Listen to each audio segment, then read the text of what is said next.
ቤዚና ማርኬ በጣም በትንሽ ነገር ተነስታችሁ ከዚህ መድረሳችሁ አሳዝኖኛል። እውነት ለመናገር የምሬን ነው። ዛሬ የሆነ በቃ ነገራቸውን መፍታታቸው ያለመቻላቸው በጣም ይገርሙኛል። በቃ የሰው ልጅ እየተፋቀረ እንዴት ነው ነገርን መፍታት የማይችለው? ለምንድነው በዚህን ያክል ድርቅ የሚሉት ብዬ አንዳንዴ በጣም እንትን ይለኛል። የሚያደርጉት ነገር ልክ እንዳልሆኑ ይሰማኛል። ግን ደግሞ እንዴት ሲጨነቁ ሳይ ማለት ነው እኔ ማርያምን አሳዘኑኝ። በቃ ሁለቱም አንጀቴን በሉኝ። ማርኬን በቃ የሆነ ጭንቅ እያለው በጣም እየደበረው ሳይ እንደዛ ቤዚም ደግሞ ስታለቅስ ሳያት ማለት ነው እኔ አላቅም አሳዘኑኝ። ብቻ ሁለታቸውም ነው ያሳዘኑኝ ማለት ነው። አሁን ላይ ቤዚ ይሄ ነገር በጣም ዱብዳ ነገር ነው። ማርኬ እንደዚህ ይወስናል ብላ አልጠበቀችም።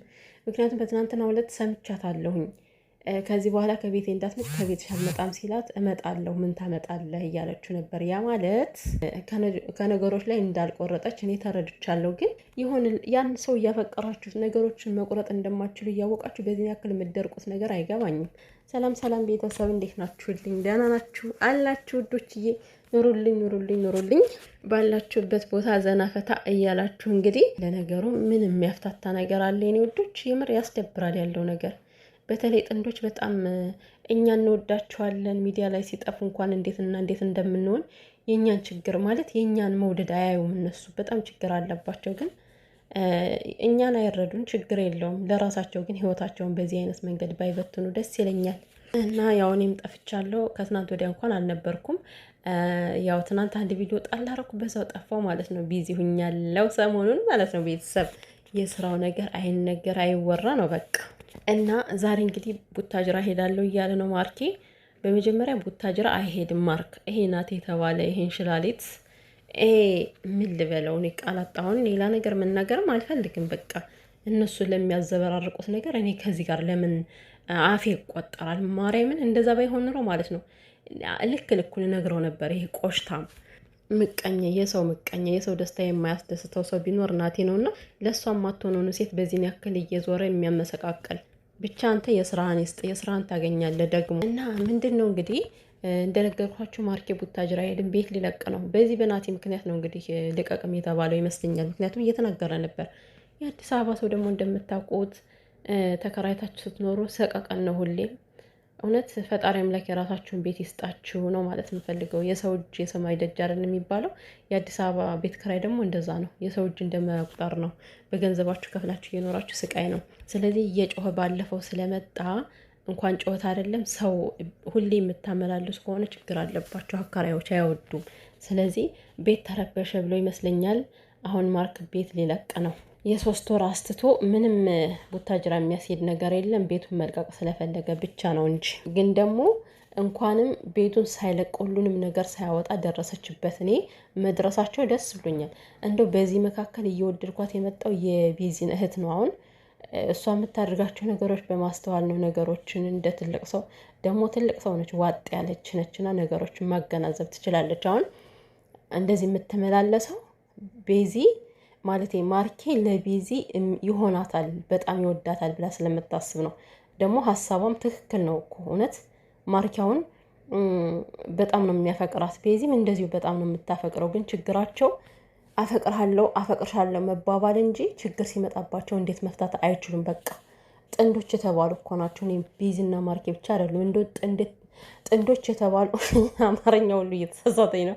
ጥንዶች የተባሉ በሙሉ ውዶችዬ መጣላት መደበላለቅ እንጂ ነገርን እንዴት ማስተካከል እንዳለባቸው አያውቁም። ከነገር ላይ ነገር መደረብ ብቻ ነው የሚችሉት እነሱ። ግን ማለት እንዳለ በአጠቃላይ ጥንዶች የተባሉ ማለት ነው። ምንድን ነው ማለት የምፈልገው አፈቅርሃለሁ ስለተባባላችሁ ብቻ ምንም የሚቀጥል ህይወት የለም፣ የምትኖሩትም ህይወት የለም። በፍቅር ውስጥ በጣም ብዙ ነገሮች አሉ። እንኳን አይደለም ተነጋግራችሁ ቀርቶ ባይን ራሱ ልትግባቡ ይገባል እኮ። የምር ልባችሁን እንደዚህ የምትሰጣጡ ሰዎች እንዴት ነው በቀላል ነገሮችን ለማደፍረስ ባትሯሯጡ ደስ ይለኛል። ያን ሰው አይኑን አንባችሁ ሁሉ ልትረዱት ትችላላችሁ፣ የኔ ነው ብላችሁ ካሰባችሁ ማለት ነው። እንደገና ደግሞ የልጅ አባት የልጅ እናት ብላችሁ የምታስቡ ከሆነ ወደ ትዳር አለሙ ልትገቡ ነው አይደለም? መቼም በፍቅር ውስጥ ሁል ጊዜ አትኖሩም። ስለዚህ በትዳር ውስጥ ሆናችሁ ስትጣሉ ደግሞ ትዳራችሁን የምታከብሩ ከሆነ በዚህን ያክል አትሆኑም አይደለም? የራስሽ ጉዳይ የራስህ ጉዳይ ብላችሁ ተመነቃቅራችሁ አትወጡም ከቤት።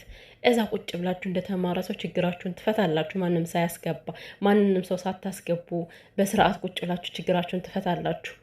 እና ያን ነገር ለማድረግ ደግሞ ትዳራችሁን አሳምሮ ለመያዝ ደግሞ ከወዲሁ ጥረት ይፈልጋል እኮ።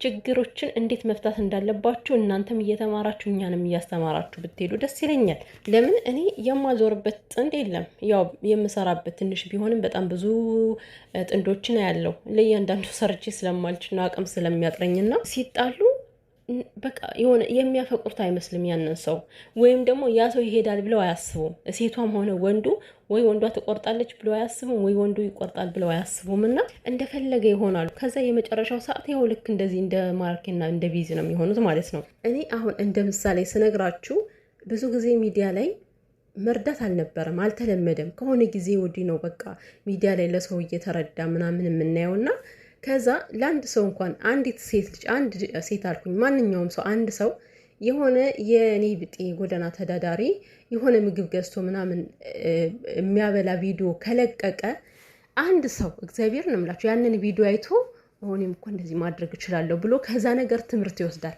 አያችሁ፣ ከዛ ነገር እኛ ትምህርት እንወስዳለን። ለምሳሌ መስጠት የማንችል ከሆነ ሰተን የማናቅ ከሆነ መስጠትን እንማራለን። ገባችሁ አይደለ?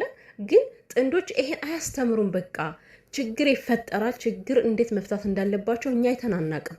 ከችግር ላይ ችግር በህይወታቸው የገባን ሰው እንኳን ማስወጣት ሳይሆን ውስጥ ላይ ገብቶ ጥልቅ ብሎ እንዲፈተፍት ያደርጋሉ ማለት ነው። እና ምንድን ነው ማርኬ ተረጋጋ፣ የትም አትሄድም። በቃ ተበሳጭታ ነው፣ ተናዳ ነው። ቤዚም ደግሞ እሱ ያለሽ ቃል አዲስ ሆኖ አይደለም እኮ የተለየ ቃል አይደለም ያለሽ፣ ሁሌ የሚልሽ ቃል ነው። ችግሩ ለምን ለሰው አለኝ ነው። ያ ነገር አናዶሻል፣ ግን ደግሞ ይቅርታ ጠይቆሻል። በቃ እኔ ተናድጄ ነው በሰዓቱ እንደዚህ ያልኩሽ፣ ይቅርታ ስላለሽ መመለስ ግዴታ ነው። ያን ያክል እኮ የሚያጣላችሁ ነገር አልነበረም። ለምንድን ነው በዚህን ያክል ለጠላት ቦታ የምትሰጡት? ሲቀጥል ደግሞ አሁን ማርኬ በዚህ ምክንያት የተናገረው እሱ የተናገረው ነገር አለ። የቤዚን ድምፅ አሰምቶኝ ነው ብሎ ተናግሯል።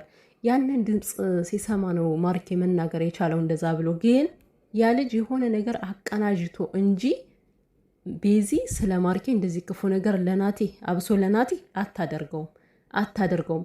የሆነ አስቀያሚ ነገር እሷ እንዳወራች አድርጎ ነግሮታል። በቃ አሳይቶታል፣ ድምጿን አሰምቶታል። ከዛ አንጻር ነው ማርኬ ተበሳጭቶ ይሄን የተናገረው። እና አሁን በትናንትናው በቃ እንደዛ ሲሆንብሽ ቶሎ መመለስ ስትችይ እምቢ አልሽ። ከዛ በኋላ ያው ዛሬ እንግዲህ በቃ አለቀሽ፣ አይንሽ እንደዛ ደም እስከሚመስል ድረስ። የኔ እናት ግን ማርያምን ነው የምላችሁ አሳዘነችኝ። በቃ እንደዛ ስትሆን ከባድ እኮ ነው የምትወዱትን ማጣት። ለዚህ እኮ ነው መዋደድ መፋቀር እስካለ ድረስ መረዳዳትን መልመድ አለባችሁ የሚለውና እንግዲህ ያው ድራማ ብለን ነበረ። እኔም አሁን ቅርብ ጊዜ እየሰሩ የነበሩት ቪዲዮ ይሁን ድራማ ነው ብዬ አስቤ ነበር፣ ግን አይደለም። ጥንዶች የተባሉ መጀመሪያ እኮ ይጣላሉ በተወሰነ ነገር ምናምን ነገር የሆነ ቀላል በሆነ ነገር የለም ይጣላሉ። ግን ያን ነገር በአንድ ቪዲዮ ብቻ መፍታት ይቻላል። ቪዲዮውን የሚያስረዝሙ አውቀው ነው። ከመጀመሪያ ግን ጸብ አለ፣ በተወሰነ መልኩ ይጣላሉ። ያን ነገር አውቀው ያሰፉታል። እና እንደዛ መስሉኝ ዝም ብዬ እያየዋቸው ነበረ። በቃ ይሄ ነገርማ አውቀው እየተቀባበሉ ድራማ እየሰሩ ነው ብዬ ነበር። ዛሬ ግን እንደዚህ ሲሆን እንደነገጥኩኝ ሁላ። አረ የምን ድራማ? ቤዚን ያክል ደም እያለቀሰች እንዴት ነው ቢቀርስ ብዬ አሰብኩና ድራማ አይደለም ቤተሰብ። ግን አሁንም ቢሆን ማርኬ አልሄደም ገና። እንግዲህ ነገሮች ሳይራዘሙም አይቀሩ። ወይ ነገ አግኝቷት ደግሞ አልቀበልም ሊል ይችላል፣ ወይ ደግሞ ተቀብሏት ይቀርተዋል ሊመጣ ይችላል። ምክንያቱም እነዚህ ሰዎች ሲራራቁ በጣም ነው የሚነፋፈቁት እኮ። በተለይ ከሌላ ሰው ሆነው ሲተያዩ አይወዱም። ቤዚም እንደዛ ነች፣ ትደነፋለች። ማርኬም ደግሞ እንደዛ ነው ይደነፋል። አሁን ማርኬ በቃ ከአንቺ ጋር ጨርሻለሁ ምናምን አላደለ ሌላ ወንድ ካየ ማለት ነው እመቤቴን ደንፍቶ ነው የሚመለሰው። እና ለማንኛውም መረጋጋት ሊኖርባቸው ይገባል። ተረጋጉ፣ ነገር አብርዱ።